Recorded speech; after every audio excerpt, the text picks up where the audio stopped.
প্রতিদিনের মতো আজকে সকালটাও আমার পছন্দের পান্তা ভাত দিয়ে শুরু হলো। সকালে ঘুম থেকে উঠে ফ্রেশ হয়ে তারপরে আমি এই যে পান্তা ভাত খেয়ে নিতেছি। এখানে কুমড়া ভাজি আর কালকের লাল শাক ভাজি ছিল, তো সেটা দিয়েই খেয়ে নিলাম। এরপর আমার হাজবেন্ড গিয়েছিল বাজারে, আর সেখান থেকে সিঙ্গারা নিয়ে আসছে। আর এই যে আমি পেঁয়াজ কাটছিলাম, তো এইটা দিয়ে হচ্ছে সিঙ্গারাও খেয়ে নিছি। সিঙ্গারা খেতে তো আমার কাছে অনেক বেশি ভালো লাগে। আর আজকে যেহেতু শুক্রবার, তাই বাজারে গেছিল একটা মুরগি আনার জন্য। বাসায় মেহমানও আসবে, আমার ভাইয়া ভাবি আসবে, আর গ্রাম থেকে আমার শাশুড়িও আসবে। তাই আর কি মুরগি আনছে, এটা রান্না করব আজকে সবার জন্য। শুধু মুরগির গোশত রান্না করলে তো আর হবে না, তাই বাসায় কাঁকরোল ছিল, তো সেইটা আর কি ভাজি করব। একটা আলু দিছি সাথে, আর কাঁকরোল এটা কেটে তারপর হচ্ছে এটাকে ভাজি করে নিব। আর এদিকে মুরগির গোশত বসাবো, তার জন্য এখানে মশলা কষাই নিতেছিলাম। যেদিন বাসায় কোনো মেহমান আসার থাকে সেদিনই আমার রান্না করতে দেরি হয়। আর অন্যান্য দিন রান্না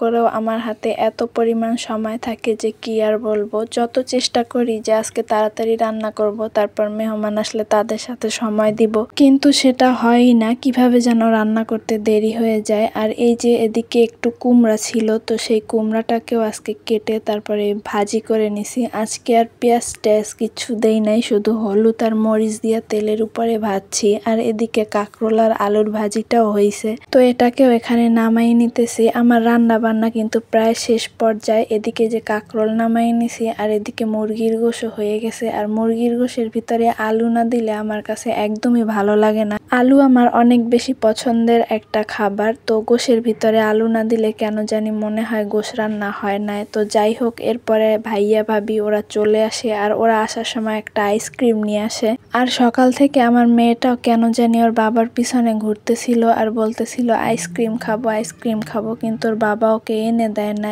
গতকাল কি ও একটা আইসক্রিম খাইছে, যার কারণে এইসব আবার এনে দেয় না, কারণ এগুলা তো বাইরের জিনিস, ভালো না।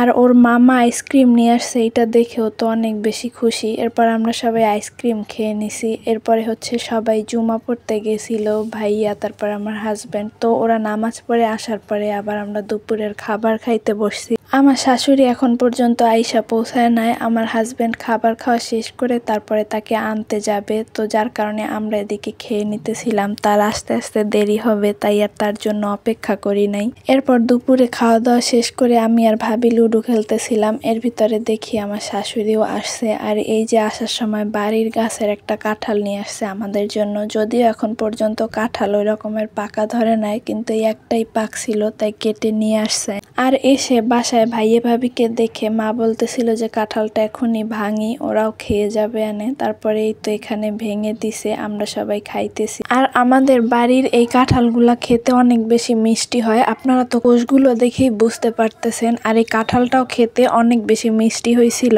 তো যাই হোক, আজকের ভিডিওটা এই পর্যন্তই। দেখা হবে পরবর্তী কোনো ভিডিওতে। ততক্ষণ সবাই ভালো থাকবেন, সুস্থ থাকবেন। আল্লাহ হাফেজ।